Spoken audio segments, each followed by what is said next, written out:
PET 3, primeiros anos, páginas 79 e 80. Eu vou fazer um resumo didático das páginas citadas. Tem a 79 e aqui eu tenho a 80. Nosso assunto: forças e unidades de medida. Força é todo agente que tende a alterar o estado de movimento de um corpo.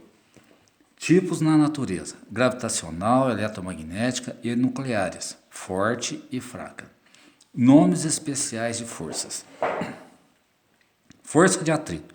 Podem ser dinâmicas ou estáticas. Existe um contato entre a superfície. Força elástica. São proporcionadas por molas. Forças peso e empuxo são gravitacionais, porque dependem da aceleração da gravidade.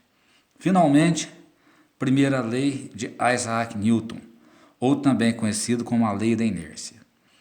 Refere-se ao equilíbrio de um corpo e condiciona: a resultante das forças que nele agem é nula, ou seja, R igual a zero, e está em MRU, ou seja, a velocidade é constante. Resumindo, a somatória de todas as forças é igual a zero. E a velocidade ela é constante por ser um movimento retilíneo uniforme. Então, a somatória das forças em x e a somatória das forças em y é igual a zero. Vamos agora às nossas atividades. Muito simples, é só ter bastante atenção. Não precisa enviar para mim. Isto é só para treinamento. 1. Pesquise e faça um resumo sobre a visão de Aristóteles e Galileu em relação à força e movimento. Consulte um livro didático ou até mesmo a internet. 2. Faça as convenções das unidades de medidas de força, kgf, que é o quilograma-força, e N maiúsculo é o Newton a seguir. A. 80 kgf para Newton. O kgf é o quilograma-força, ou seja, é uma unidade de força.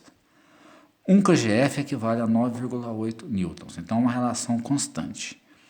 Faça uma regra de 3 simples, direta. 1 kgf equivale a 9,8 newtons. 80 kgf equivale a x. Regra de 3 simples, direto, como eu disse, x igual a 80 vezes 9,8. Obtive um resultado de 784 newtons. 80 kgf, número inteiro. Resposta, 784, número inteiro. Ok, tudo bem. B. 0,78 kgf para Newton. Usa a relação 1 kgf equivale a 9,8 newtons. 0,078 kgf equivale a y newtons. Y é igual a 0,078 vezes 9,8 é igual a 0,7644. Então aqui eu tenho 3 algarismos depois da vírgula, aqui eu tenho 4. Eu abandono o 4 e vejo aqui na ordem de arredondamento, o 4 ele é inferior a 5. Então, esse 4 antecessor ao outro 4 permanece o mesmo valor sem alterar. Então, y é igual a 0,764 newtons. C. 0,25 newtons para kgf. Voltando aqui de novo, a ordem de arredondamento é muito importante isso. Sempre a relação 1 kgf equivale a 9,8 newtons. O z equivale a 0,25 newtons. Faço o produto dos meios é igual ao dos extremos. Explícito o valor de z igual a 0,25 dividido por 9,8. Obtém um resultado bruto 0,0255. Observe que eu tenho 4 casas decimais. Aqui eu tenho apenas 2. Então eu tenho que reduzir a 2 casas decimais. Abandono 5. O 5 está no meio. Como eu procedo? Ao abandonar o 5, quando tem um antecessor, um número ímpar, esse número ímpar ele aumenta uma unidade. Então ficam 0,026. O 6 ele é maior do que o 5. Então, eu vou ter que aumentar uma unidade no 2. Então, z igual a 0,03 kgf. Finalmente, a letra D, 50.000 newtons para kgf. 1 kgf equivale a 9,8 newtons. T equivale a 50.000 newtons. Produto dos meios é igual ao dos extremos. Explícito, o T igual a 50.000 dividido por 9,8. Vou ter um resultado bruto, T igual a 5.102,04. Abandono o 4, que ele é menor do que 5, o 0 permanece. Abandono o 0, que também é menor do que 5, eu fico com o número inteiro 5.102 kgfs. Atividade 3. Explique a diferença entre massa e o peso de um corpo. E descreva as principais unidades de medida de cada um. Vamos lá. Massa é a porção de matéria de um corpo. E peso é a força sobre uma massa sujeita à aceleração da gravidade. Unidades de massa: tonelada, quilograma e o grama. Unidades de peso: dina, o newton e o quilograma-força. 4. Considerando o princípio de inércia descrito pela primeira lei de Newton, explique como podemos interpretar o fato de um disco de hóquei em um treino deslizar sobre o gelo até parar após percorrer grande parte da quadra. No ponto onde para, sua velocidade é zero. E a resultante das forças horizontais que nele atuam é nula, ou seja, também igual a zero, pois está estático. 5. Um automóvel se desloca em uma estrada horizontal em movimento retilíneo uniforme.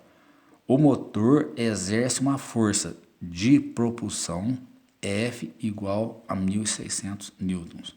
Tem aqui a figura, a força F indicada. A. Qual o valor da força resultante que atua no automóvel? Então, eu tenho aqui no desenho um F maiúsculo e um F minúsculo. Esse F minúsculo, eu vou chamar ele de FAT, ou seja, a força de atrito. Então, desprezando os atritos, R igual a 1.600 newtons. Considerando os atritos, ou seja, a força F, que eu chamo de FAT, a resultante tem que ser maior que 1.600 menos FAT. Esse sinal aqui é um sinal lógico que representa maior que, e a abertura dele é para a esquerda. Esse outro sinal aqui é um sinal lógico que representa menor que. B. Qual o valor das forças contrárias ao movimento do carro? Se está em MRU, a velocidade é constante, a resultante é diferente de zero.